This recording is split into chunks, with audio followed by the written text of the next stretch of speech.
Hi everyone, welcome to తాను ఇంటి రుచులండి. మన తాను ఇంటి రుచుల్లో ఫస్ట్ ఆర్డర్ అయితే యాక్సెప్ట్ చేశానని చెప్పాను కదా.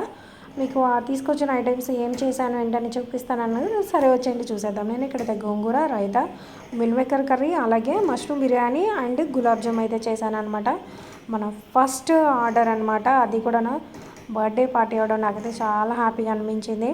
సో ఇక్కడైతే నేను ఆర్డర్ చేయడం, మనకి పార్సల్ తీసుకెళ్ళి ఇవ్వడంతో పాటు నేనైతే కొంచెం టైం స్పెండ్ చేశాను అనమాట. వాళ్ళ ఫీడ్బ్యాక్ ఎలా ఉంది ఏంటని తెలుసుకోవడం అయితే. ప్రతి ఒక్కరు తిన్న వాళ్ళందరూ అలా ఒకటే మాట అండి, మన హోమ్ మేడ్ ఫుడ్ కనుక ఎట్లా ఉంటుందో అలాగే ఉంది అండ్ అట్లా అని నాకైతే చాలా హ్యాపీగా అనిపించింది. చూసారా ప్లేట్ మీల్స్ ఎంత అందంగా ఉందో, అలాగే చాలా టేస్ట్గా కూడా ఉందన్నమాట. బర్త్డే బాయ్కి మాకు తోచిన గిఫ్ట్ అయితే ఇచ్చామన్నమాట. సో వన్స్ అగైన్ మీకు ఎవరికైనా కావాలి food veg and non veg, అలాగే టిఫిన్స్ ఈవినింగ్ కానీ మార్నింగ్ కానీ నా నెంబర్ కాంటాక్ట్ అవ్వండి. ఆఫ్లైన్ వాళ్ళకి గుంటూరు ఓన్లీ లోకల్ వాళ్ళకి మటుకు 1 డే బిఫోర్ ముందుగా మనకైతే అప్రోచ్ అయితే మటుకు మీరు మంచి ఫుడ్ అయితే మీరు టేస్ట్ చేయాలంటే డ్యామ్ షూర్గా చెప్తున్నాను అనమాట. ఒకసారి ట్రస్ట్ చేయండి, టేస్ట్ చేయండి. Once again thanks for watching అండి. బాయ్.